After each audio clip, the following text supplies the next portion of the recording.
Hello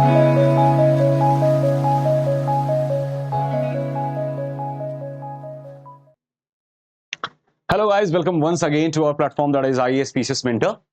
और आज हम लोग पढ़ने वाले हैं साइंस का एवोल्यूशन, यानी कि हम लोग पढ़ेंगे बेसिक डेफिनेशंस की किस तरीके से जीवन की शुरुआत हुई, यानी वो सारी चीजें जो एग्जाम पॉइंट ऑफ व्यू से बहुत ही कंसाइज और प्रिसाइज और इफेक्टिव रहे, वही सारी चीजें हम लोग पढ़ेंगे। Okay, so let's start without making any delay.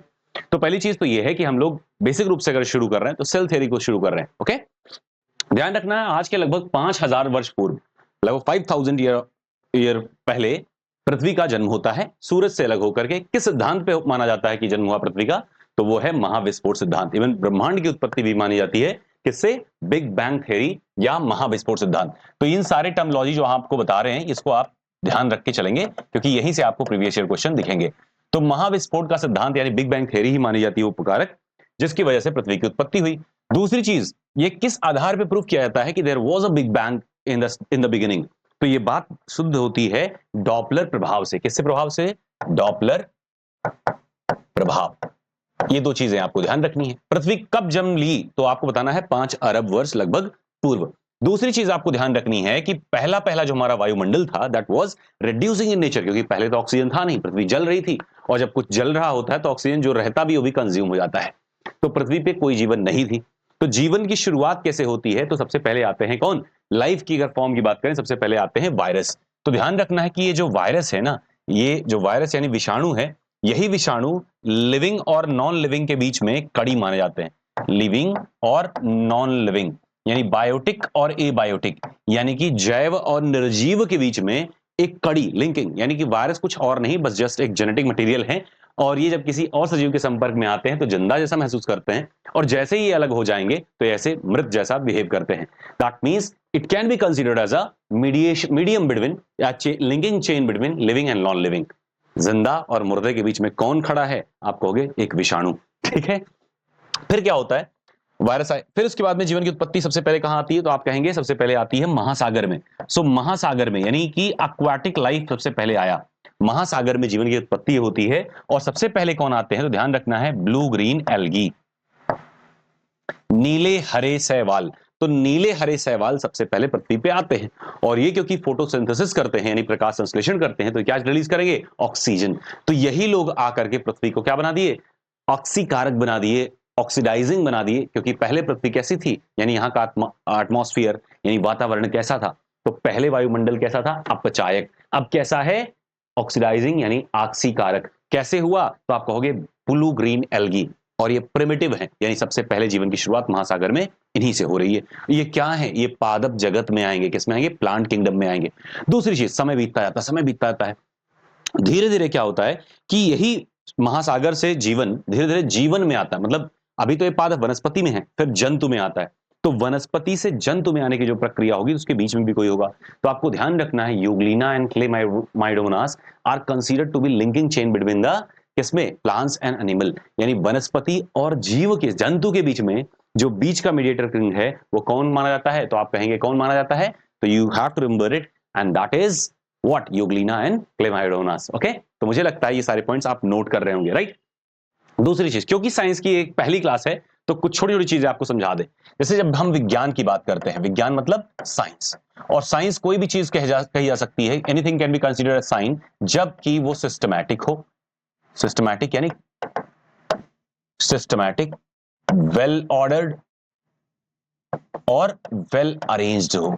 अगर किसी भी चीज के बारे में आप स्टडी कर रहे हो और वो ये तीन चीजों को फॉलो करता है तो उसको हम साइंस कहते हैं। दैट मींस समथिंग जो क्रमबद्ध, सुव्यवस्थित और सुसंगठित हो, उसे हम क्या कहेंगे? विज्ञान कहेंगे।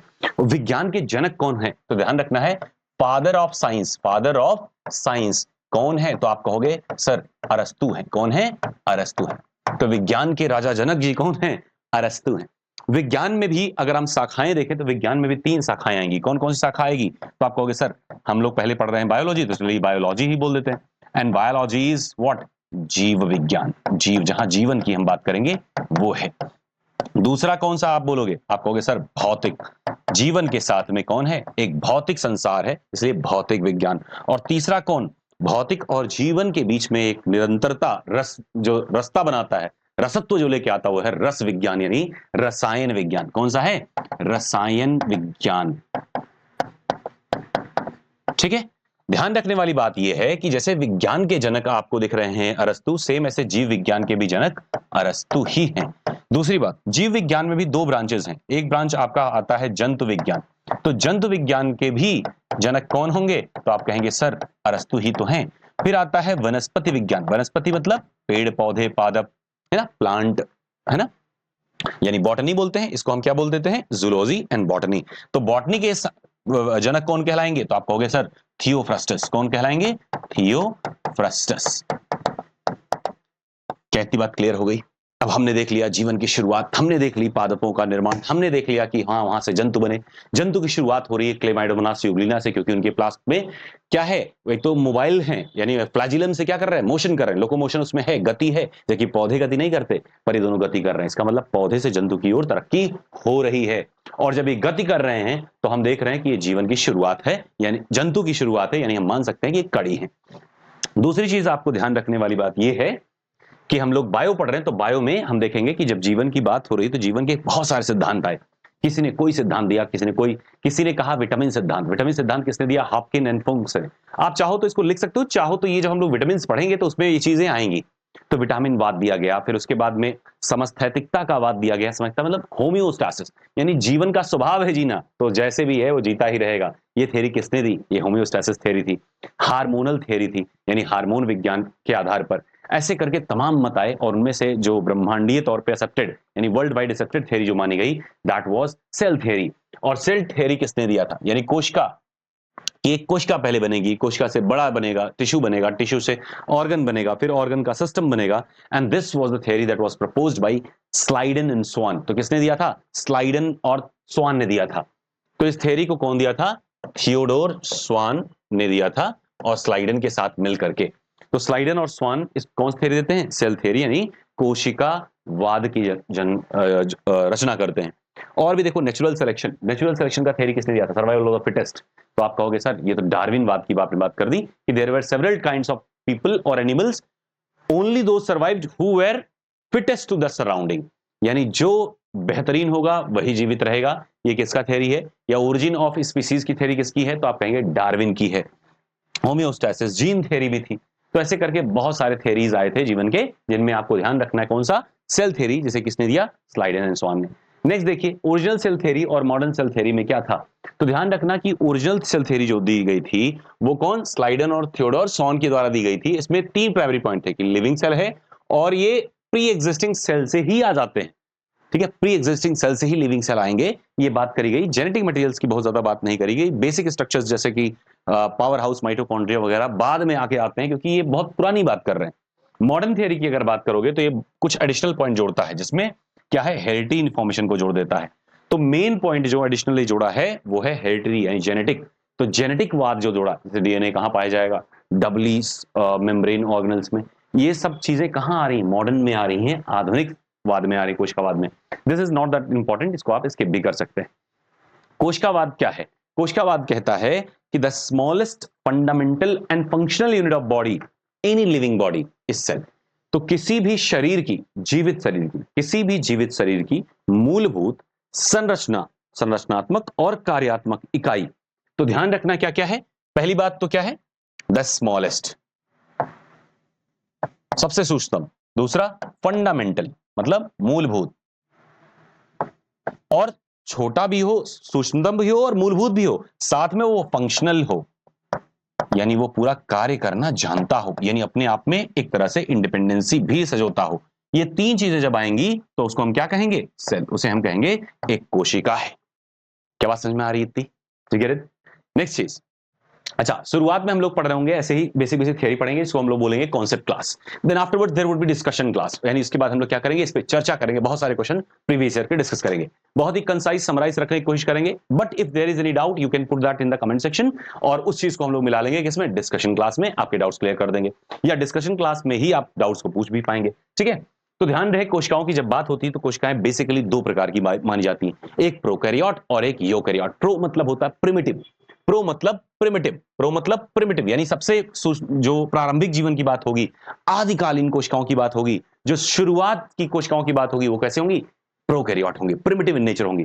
कैरियोट का मतलब होता है न्यूक्लियस, मींस प्रिमिटिव न्यूक्लियस, यानी जेनेटिक मटेरियल कुछ है बट डेफिनिट नहीं है, स्पेसिफिक नहीं है, क्लियर नहीं है, यानी खास तौर पे अगर देखा जाए तो न्यूक्लियस का अभाव है।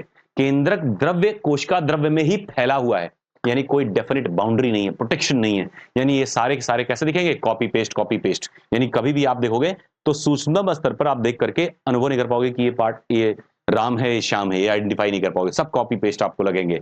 और ये इसी वजह से क्योंकि ये पास डेफिनेट सेल नहीं है, सॉरी डेफिनेट न्यूक्लियस नहीं है, तो कैरियोट का मतलब ये होता है न्यूक्लियस। क्या इतनी बात क्लियर है? पीपीटी आपको, ये पीडीएफ आपको मिल जाएगी अपने टेलीग्राम ग्रुप में, जिसका लिंक आपको मिल जाएगा डिस्क्रिप्शन में, जरूर क्लिक करके ये पीडीएफ जरूर डाउनलोड करिएगा and that would quite help a lot in your preparation. ध्यान रखें कि इसमें they do not have a membrane bound nucleus और ऑर्गेनल्स, कोई भी ऑर्गेनल का मेम्ब्रेन बाउंड नहीं है, सब कुछ बिखरा हुआ है, प्रिमिटिव स्टेज का है। एक चीज और यहीं पे लगे हाथ देख लीजिए, 70s राइबोसोम, 70s राइबोसोम्स यहीं पाए जाएंगे। इसमें कौन से 80s पाए जाएंगे, 80s राइबोसोम्स पाए जाएंगे, सेटलिंग काउंट है। दूसरी चीज ध्यान रखना है कि क्या चीज ध्यान रखना है कि इसमें कोई भी जेनेटिक मटेरियल कंटेनिंग ऑर्गेनल्स नहीं पाए जाएंगे, जैसे माइटोकॉन्ड्रिया नहीं पाया जाएगा, क्लोरोप्लास्ट नहीं पाया जाएगा, तो सारे genetic containing DNA containing cell organelles, कोशिकांग जिनमें डीएनए हैं, ऐसे कोशिकांग प्रोकैरियोट में नहीं पाए जाएंगे। दो राइबोसोम की यूनिट को जोड़ने के लिए मैग्नीशियम आयन की जरूरत पड़ती है, you should write it down. तो ध्यान रखना है कि Mg2+ यानी मैग्नीशियम आयन की आवश्यकता पड़ेगी फॉर ज्वाइनिंग टू राइबोसोम्स। तो राइबोसोम्स के संयोजन के लिए ठीक है क्या चाहिए, मैग्नीशियम आयन की जरूरत पड़ती है। क्लियर है इतना? नेक्स्ट देखिए, अब कुछ एग्जाम कॉर्नर के कुछ मेन पॉइंट, जैसे इस अब आप जानते होंगे वैसे मेनली तो सेल की सबसे पहले डिस्कवरी किसने करी थी, एक नॉन लिविंग यानी कि एक मृत कोशिका की खोज हुई थी सबसे पहले, और किसने किया था, रॉबर्ट हुक ने। कौन सा सेल था, कभी खाने पीने बैठे होंगे, उन्होंने कॉर्क निकाला बोतल से, और वही कॉर्क उन्होंने सूझतरसी से देखा और कहा अरे ये तो एक ही टाइप का स्ट्रक्चर बार बार रिपीट हो रहा है। तो रेपिटेशन ऑफ आइडेंटिफाइड मतलब similar identification of the structure that is going to be repeated in the whole diagram.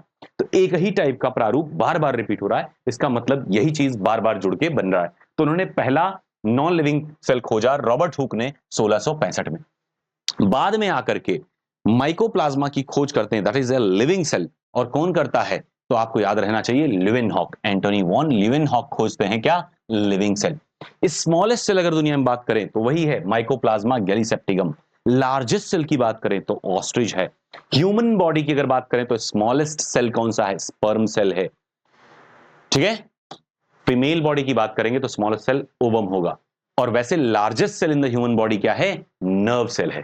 क्या बात समझ पा रहे हैं? तो largest cell of the human body is nerve cell.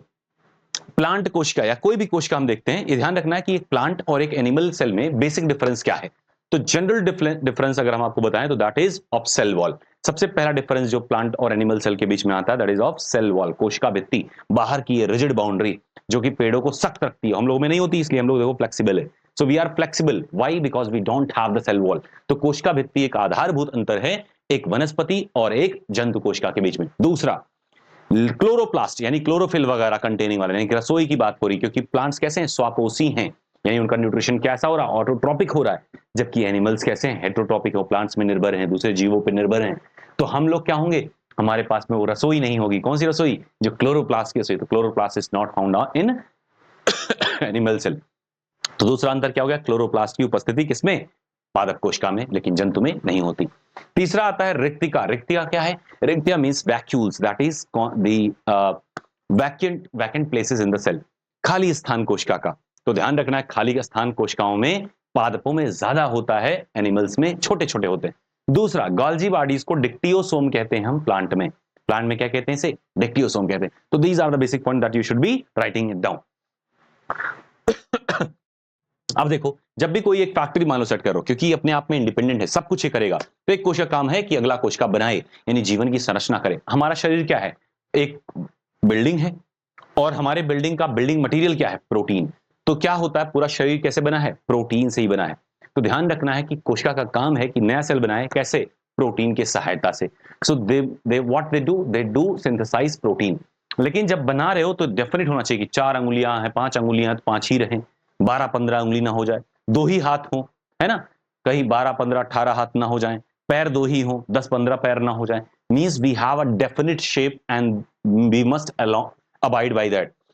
जो कुछ भी हमारी संरचना है उसी संरचना के अनुरूप हमारा होना चाहिए जो प्रोटीन का निर्माण हो रहा है। और ये कौन तय करता है? तो ये डॉक्यूमेंटेशन तय करता है ना, कि किसी काम कंपनी की एक फाइल होती है वो तय करती है। दैट मींस हमारे न्यूक्लियस में क्या है? जेनेटिक मटेरियल्स हैं। न्यूक्लियस के अंदर न्यूक्लियोलस, उसके अंदर जेनेटिक मटेरियल, यानी एक छोटा सा ऑफिस है, हेड ऑफिस है सुरक्षा दीवार के अंदर, और वो क्या कर रहा है? वो आपकी जेनेटिक मटेरियल्स को तय कर रहा है। दूसरी चीज, सारे सेल को कंट्रोल कर रहा है। That's why it's called brain of the cell. ये क्या है? ब्रेन है, या हेड ऑफिस भी इसको कहते हैं, हेड ऑफिस भी कहते हैं। इसकी खोज किसने करी थी? तो आप कहेंगे रॉबर्ट ब्राउन ने इसकी खोज करी थी। इसको सुरक्षा देने के लिए, क्योंकि इसमें बहुत महत्वपूर्ण चीज है, तो सुरक्षा देने के लिए क्या है? चारों तरफ में आप देखोगे तो एंडोप्लाज्मिक रेटिकुलम है। क्या है? एंडोप्लाज्मिक रेटिकुलम है, यानी अंतःप्रद्रवी जालिकाएं हैं। और ये अंतःप्रद्रवी जालिकाओं पे अगर राइबोसोम पाया गया तो उसको कहेंगे खुरदुरी अंतःप्रद्रवी जालिका। राइबोसोम नहीं पाया गया तो कहेंगे सपाट, चिकनी, सुंदर क्या? अंतःप्रद्रवी जालिका। क्या इतनी बात क्लियर हो गई? दूसरा, हम देख रहे हैं कि ये क्या कर रहा है? इसका प्रोटेक्शन कर रहा है। That means it is also known as skeleton system of the cell. कोशिका का कंकाल तंत्र हम किसे कहेंगे? तो आपको ध्यान रखना है, हम कहेंगे ईपीआर को, यानी अंतःप्रद्रवी जालिका को हम कहेंगे कोशिका का कंकाल तंत्र। तो कोशिका का ऑफिस, हेड ऑफिस कौन है? न्यूक्लियस। कंकाल तंत्र कौन है? तो हम कहेंगे किसकी? ईपीआर की बात करेंगे। इसको खोजा किसने था? के.आर. पोर्टर ने इसको खोजा। कौन खोजा है? के.आर. पोर्टर। दूसरा, यहां सारे के सारे जो प्रोटीन सिंथेसाइज होंगे वो स्टोर होंगे। जब स्टोरेज भर जाएगा तो यहीं से फिर सैक लाइक स्ट्रक्चर डिस्चार्ज होंगे, that is called Golgi bodies. तो गाल्जी बॉडीज यहीं से टूट करके अलग होंगे, पैकेट्स बन करके। गाल्जी बॉडीज क्या करते हैं? कोशिका से चीजों को निकाल करके बाहर ले जाना और लेके आना। तो ये क्या कर रहे हैं? एक तरह से ट्रांसपोर्टेशन को क्या कर रहे हैं? कोऑर्डिनेट कर रहे हैं। इसीलिए इनको ट्रैफिक पुलिस बोला था, कोशिका की ट्रैफिक पुलिस, या कोशिका का यातायात प्रबंधक बोला जाता है, ट्रांसपोर्टेशन ऑफिसर बोला जाता है। किसको? गोल्जी बॉडीज को। गोल्जी बॉडीज की खोज किसने करी थी? Cameo Golgi. That is the thing that you should note it down. तो केमियो गोल्जी ने इसकी खोज करी। दूसरी बात, जब भी कोई सिस्टम बनाओगे तो जाहिर सी बात उसमें पावर चाहिए, एनर्जी चाहिए। They must need some energy to maintain themself. और वो एनर्जी आएगी जब आपके पास कोई डाइजेशन यूनिट हो जो एनर्जी डराइव करे। यानी जो आपने खाना पचाया, ग्लूकोज बना, ग्लूकोज ब्लड के जरिए कहां गया? कोशिका में। कोशिका में माइटोकॉन्ड्रिया उसको यूज कर रहा है, ऑक्सीजन के साथ उसको बर्न कर रहा है, कंबस कर रहा है, तो दहन कर रहा है। दहन करने के बाद क्या बना रहा है? 6CO2 plus H2O plus 32 ATP of energy. यानी वो बना रहा है कार्बन डाइऑक्साइड, जल और ऊर्जा बना रहा है, एडेनोसिन ट्राइफॉस्फेट, डाइफॉस्फेट। ठीक है, ट्राइफॉस्फेट बना रहा है। तो ध्यान रखना है कि कोशिका का पावर हाउस कौन सा है? तो आप कहोगे माइटोकॉन्ड्रिया। ये क्या है? कहीं कहीं लिखा होगा, देखो ये यहां पे नहीं लिखा है, चलो मैं लिख दे रहा हूं। ये क्या है? माइटोकॉन्ड्रिया। तो माइटोकॉन्ड्रिया का हिंदी नाम है सूत्रकणिका। इसकी खोज किसने करी? तो ध्यान रखना, बेंडा ने इसको नाम दिया है, कोलिकर ने खोजा है। ठीक है, तो कोलिकर ने इसे खोज करी है। आल्टमन का भी नाम आता है। आमतौर पे इन तीनों में से कोई नाम दिख जाए आप उसके साथ जा सकते हो, वैसे एक ही नाम दिखेगा। कोलिकर ज्यादा दिखता है, बाकी आल्टमन और बेंडा भी इसके लिए क्रेडिट दिए जाते हैं। ठीक है, तो माइटोकॉन्ड्रिया का नाम माइटोकॉन्ड्रिया दे रहे हैं लास्ट में कौन? कोलिकर दे रहे हैं, इसलिए उनको क्रेडिट ज्यादा जाता है। तो ध्यान रखना तीनों नाम इनके लिए तर्कसंगत है, वैसे आप याद रखो कोलिकर। नेक्स्ट ये क्या है? क्लोरोप्लास्ट। क्लोरोप्लास्ट को पादप कोशिका की रसोई घर कहते हैं। क्या कहते हैं इसको? रसोई घर, kitchen. So what they do make? They make the food for the plant, यानी वो ग्लूकोज खुद ही बनाते हैं। कैसे? फोटोसिंथेसिस करके, प्रकाश संश्लेषण करके।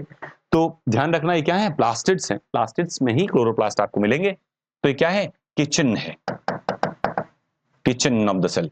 दूसरा, यहां पे आप देखोगे छोटे छोटे छोटे छोटे बहुत सारे क्या पाए जाएंगे? राइबोसोम्स। राइबोसोम्स को हम कहते हैं protein factory. Protein factory, protein निर्माण करने वाली फैक्ट्री कौन है? राइबोसोम्स हैं। यही डिवीजन करवाते समय प्रोटीन बनाते हैं, यही प्रोटीन का संश्लेषण करते हैं। सारा काम जो कोशिका को करना है वो यही कर रहे हैं। और ये सबसे स्मॉलेस्ट सेल ऑर्गेनल हैं। और इसी की खोज करी थी किसने? पैलाडे ने। पैलाडे ने इसकी खोज करी थी। दूसरी चीज ध्यान रखिए, ये है लाइसोसोम्स। ये क्या है? लाइसोसोम्स। लाइसोसोम क्या करते हैं? अगर आपके यहां कुछ दिक्कत हो गई तो ध्यान रखना है, कोशिका को उड़ा देना है, पचा ले जाना है, डाइजेस्ट कर देना है। That's why they are known as suicidal bag of the cell. आत्मघाती थैला बोलते हैं इसको, सुसाइडल बैग।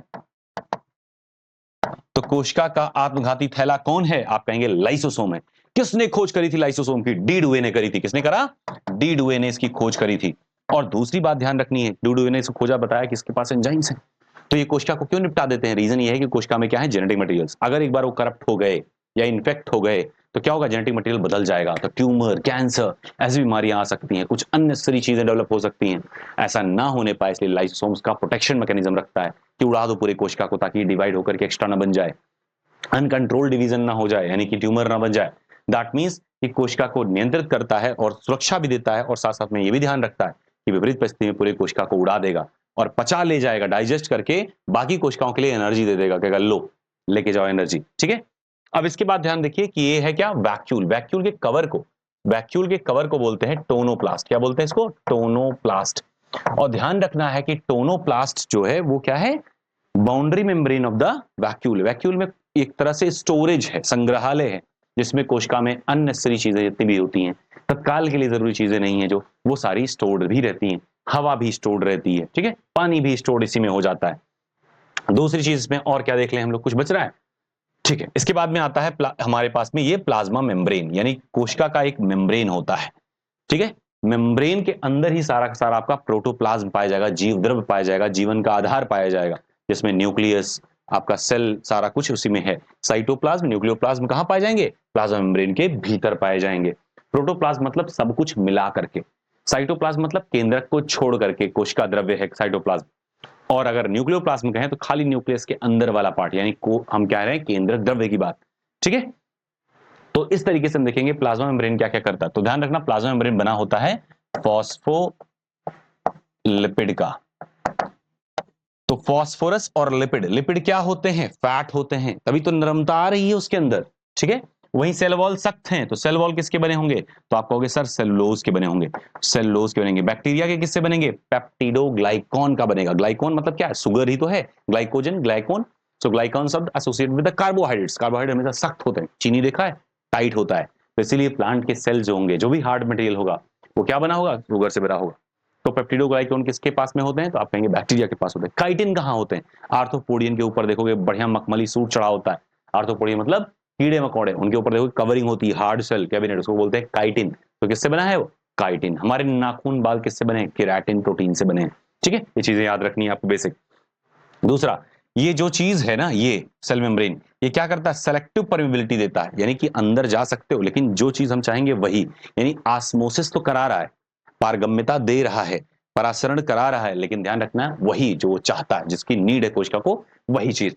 दूसरी चीज एक मोटे मोटे तौर पे ध्यान रखना कि जो जीवन का आधार है, यानी protoplasm, that is what is discovered by पुरकिंजे। किसने खोजा था? पुरकिंजे।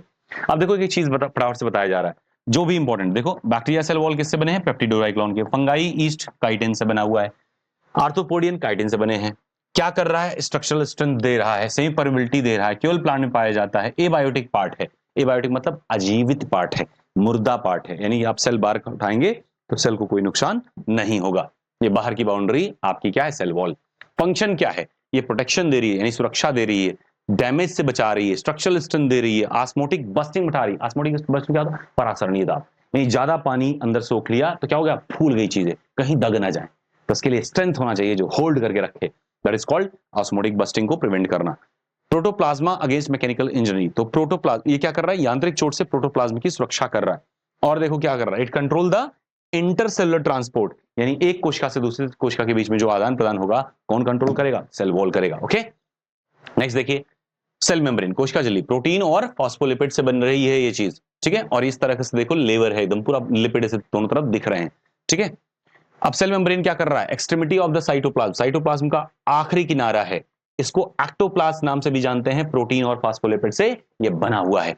अगली चीज देखो, परमिबिलिटी देना, यानी कि पारगम्यता प्रदान करना। कोशिका क्या दे रहा है? पारगम्यता दे रहा है। So I have already made this PPT so to make the class more concise, more to the point only. Okay, ताकि आपको हर चीज जो एग्जाम ओरिएंटेड है यही मिल जाए, ताकि आप जब भी प्रीवियस ईयर करो आपको कोई दिक्कत ना हो। ठीक है, अगला देखो, ऑस्मोसिस क्या होता है? परासरण। परासरण, परासरण मतलब कंसंट्रेशन में डिफरेंस होने के नाते सोल्यूट नहीं, सॉल्वेंट का मोशन, यानी कि विलेय नहीं, विलायक की गति। जैसे आप देखो, किशमिश को पानी में डाल दो तो सूखी किशमिश क्या हो जाएगी? हरी भरी हो जाएगी। कैसे? क्योंकि पानी इसके अंदर भर जाएगा। पानी में शुगर कितना है? कम है, लो सांद्रता, निम्न सांद्रता। इसमें क्या है? उच्च सांद्रता। तो पानी का मोशन यानी सॉल्वेंट यानी विलायक की गति किधर से किधर हो रही है? आप कहोगे लो से हाई की ओर विलायक मूव करता है, low to high, not high to low, low to high. आपने देख लिया ना किसमिस का केस। तो ध्यान रखना, लो से हाई की ओर मूव करता है। इसीलिए शहद के अंदर कभी कीड़े नहीं पड़ते, क्योंकि कीड़ा अगर शहद में पड़ेगा, शहद का कंसंट्रेशन कैसा है? हाई। कीड़े का कंसंट्रेशन अंदर क्या है? लो। तो पानी किधर से मूव करेगा? लो टू हाई, यानी जो भी कीड़ा होगा उसके अंदर का सारा पानी निकल जाएगा शहद के अंदर और कीड़ा वहीं मारा जाएगा। दैट्स वाई जो अपना है वो क्या होता है? खराब नहीं होता। डिफ्यूजन मतलब क्या होता है? विसरण, यानी हवा किसके जरिए एंटर करती है कोशिका में? कार्बन डाइऑक्साइड, ऑक्सीजन, यानी gases exchange happen through diffusion, विसरण के जरिए हवा का आदान प्रदान, वायु आदान प्रदान होता है। एक्टिव ट्रांसपोर्टेशन मैकेनिज्म, और प्रोटीन का सिंथेसिस भी करते हैं, क्योंकि इनके आसपास में क्या आपके राइबोसोम्स पाए जाते हैं। प्रोटोप्लाज्म यानी जीव द्रव्य। जीव द्रव्य में ध्यान रखना, दुजार्डिन ने 1835 में से सार्कोड नाम दिया था, और 1839 यानी 4 साल बाद प्रोटोप्लाज्म टर्म कौन दिया? पुरकेंजे ने। इन्हें दिया जाता है, यही याद रखिएगा। नेक्स्ट, प्रोटोप्लाज्म क्या है? सब कुछ, जितना भी लिविंग चीज है एक सेल के अंदर, सेल मेम्ब्रेन के अंदर, सब क्या है? प्रोटोप्लाज्म है, जीव द्रव्य है। क्या है? जीव द्रव्य है। इतनी बात आपको ध्यान रखनी है। कोशिका के अंदर सब कुछ क्या है? यानी cytoplasm plus nucleus equals to protoplasm. अगला देखो इंपॉर्टेंट पॉइंट्स। कोशिका का भौतिक आधार किसे कहते हैं? तो आप कहोगे जीव द्रव्य को। किसको? जीव द्रव्य को कहते हैं। अगली चीज देखना, क्रिस्टलो कोलाइडल जेल और सॉल लाइक स्ट्रक्चर कहां पाए जाएंगे? जीव द्रव्य में पाए जाएंगे। ये पूरा पूरा जीव द्रव्य है। अगली बात, ब्राउनियन गति। ब्राउनियन गति क्या है? जिगजैग मोशन, यानी चीजें अनियंत्रित तरीके से इधर उधर भटक रही हैं, मूव कर रही हैं। क्या किसको कहते हैं? कहां होती है संपन्न? जीव द्रव्य में ही संपन्न होती है। अगली बात करें तो साइटोप्लाज्म, साइटोप्लाज्म यानी कोशिका द्रव्य। साइटोप्लाज्म क्या है? कोशिका द्रव्य। कोशिका द्रव्य का 80% हिस्सा क्या है? पानी है। तो इसमें 80% of water, 80% of it is water. Nucleoplasm को छोड़ के बाकी जो बच रहा है, यानी केंद्रक द्रव्य हटा दिया जाए तो बाकी जो बच रहा है ना प्रोटोप्लाज्म में, वो क्या है? वो साइटोप्लाज्म यानी कोशिका द्रव्य है। ठीक है, तो न्यूक्लियस वाला पार्ट जो है इसको हटा दो, बाकी बचा हुआ पार्ट क्या है? साइटोप्लाज्म है। ठीक है, ये प्लांट सेल है, वो एनिमल सेल है। अगला देखो वैक्यूल। वैक्यूल क्या करता है? स्फीति। स्फीति मतलब क्या है? टर्गोरिटी। स्फीति मतलब फुलाव, यानी कोशिका सुंदर दिखे, गाल फूला रहे, पिचका ना रहे। ये कौन तय करता है? खाली जगह, उसी में पानी भर जाएगा और चेहरा फूल जाएगा, चमक जाएगा बारिश में। The covering membrane is called tonoplast. इसकी बाहरी परत को क्या कहते हैं? टोनोप्लास्ट कहते हैं। ये वाला लेयर यही है टोनोप्लास्ट। ये क्या है? टोनोप्लास्ट। नेक्स्ट देखो, एंथोसाइनिन यानी कलरिंग पिगमेंट्स जो होते हैं फ्रूट फ्लावर के, कहां पाए जाते हैं? इसी वैक्यूल में ही कलरिंग पिगमेंट्स पाए जाएंगे। ये कोशिका का स्टोर रूम है, संग्रहालय है। अगला देखो वैक्यूल के बाद में mitochondria. Mitochondria is the double layer cell organelles. ये यूकैरियोट में ही पाया जाएगा। ये डीएनए संयोजी होगा। जितने भी डबल मेम्ब्रेन वाले ऑर्गेनल होंगे, कोशिकांग होंगे, उनके पास क्या पाया जाएगा? डीएनए। कौन हो गए वो? तो न्यूक्लियस हो गया डबल मेम्ब्रेन वाला, आपका माइटोकॉन्ड्रिया हो गया डबल मेम्ब्रेन वाला, आपका क्लोरोप्लास्ट हो गया डबल मेम्ब्रेन वाला। So these all organelles will contain DNA. DNA संयोजी कोशिकांग हैं ये सब। अब यहाँ पे देखो, ये यहाँ पे देखो जो ये स्ट्रक्चर पाया जा रहा है, स्ट्रक्चर जो पाया जा रहा है ऐसे करके, इस स्ट्रक्चर को हम कहते हैं मैट्रिक्स। इसको क्या कहते हैं? मैट्रिक्स कहते हैं। ठीक है, ये क्या है? स्ट्रक्चर मैट्रिक्स है। मैट्रिक्स का एक पार्ट जो होगा उसको हम बोलते हैं क्रिस्टे। और ध्यान रखना, इसी मैट्रिक्स पे क्या होते हैं? राइबोसोम्स इस तरीके से होते हैं, मुंह बना करके ऐसे पार करके चिपके होते हैं। यानी प्रोटीन का सिंथेसिस भी माइटोकॉन्ड्रिया करेगा। ऑक्सीजन यानी क्रेब्स चक्र। तो क्रेब्स चक्र यहां दिया नहीं है, लेकिन ध्यान रखना क्रेब्स चक्र कहां होता है? यानी Krebs cycle also happens in mitochondria. तो digestion of food, power house और प्रोटीन सिंथेसिस, ये सारी चीजें ही होंगे, और डीएनए कंटेनिंग भी ये होंगे। आगे देखो, माइटोकॉन्ड्रिया को बायोप्लास्ट भी कहा जाता है। अल्बर्ट वॉन कोलिकर, देखो कोलिकर आ रहे हैं 1857 में, और इन्हीं को क्रेडिट दे दी जाती है कोलिकर को ही। Power of the cell absent in unicellular primitive organism, यानी कि जो प्रोकैरियोटिक थे उसमें नहीं होगा, यूकैरियोट में ही कोशिकाओं में पाया जाएगा। ठीक है, ये सारी चीजें आपको समझाई गई, डेमे से समझाया गया, क्या क्या कहां है ये भी समझाया गया है, कैसे कैसे क्या होता है। बट आपको मोटे मोटे तौर पे याद रखना, पावर हाउस, इसका हिंदी नाम सूत्रकणिका, इसके पास डीएनए है, इसके बाद डबल लेयर बाउंड्री है, और इसके पास में राइबोसोम भी पाए जाते हैं, और ये कोशिका का पावर हाउस है। इतनी ही बातें आपको इसके बारे में ध्यान रखनी है। खोजकर्ता कोलिकर है। गोल्जी बॉडीज, गोल्जी काय। गोल्जी काय क्या है? गोल्जी काय को हम कहते हैं यातायात प्रबंधक। क्या कहते हैं? यातायात प्रबंधक। ये क्या है? यातायात प्रबंधक। इसको खोजा कौन है? केमियो गोल्जी ने। इसको लाइपोकॉन्ड्रिया भी कहा जाता है, डिक्टियोसोम कहा जाता है प्लांट्स में। केमियो गोल्जी इसको खोज रहे हैं, और इसे कोशिका का ट्रैफिक पुलिस यानी यातायात प्रबंधक कहा जाता है। इस तरीके से सैक लाइक बोरे नुमा आकृति इनकी रहेगी, और इसी मटेरियल भरे जाएंगे जो बन गया, और भेजा जाएगा बाहर शरीर के अंदर। ठीक है, ये क्या है, गोल्जी बॉडीज का स्ट्रक्चर। अब आता है ईपीआर। ईपीआर को देखो, ईपीआर क्या कर रहा है, न्यूक्लियस के चारों तरफ ये अटैच रहते हैं और इनके ऊपर क्या हो रहेगा, इनके अच्छा ये जो घट ऐसे से मिलता है बनता है ना, इसको सिस्टर्न कहते हैं। और इस पे देखो राइबोसोम से दाने दाने पाए जाएंगे तो इसको कहेंगे खुरदुरा है, रफ ईपीआर, यानी खुरदुरी अंतःप्रद्रवी जालिका। नहीं होंगे तो इसको सपाट या स्मूथ बोल देंगे। और ये क्या है, स्टोर रूम है प्रोटीन के लिए, प्रोटीन इसमें स्टोर होंगे, प्रोटीन का सिंथेसिस भी होगा क्योंकि यहाँ पे राइबोसोम भी है।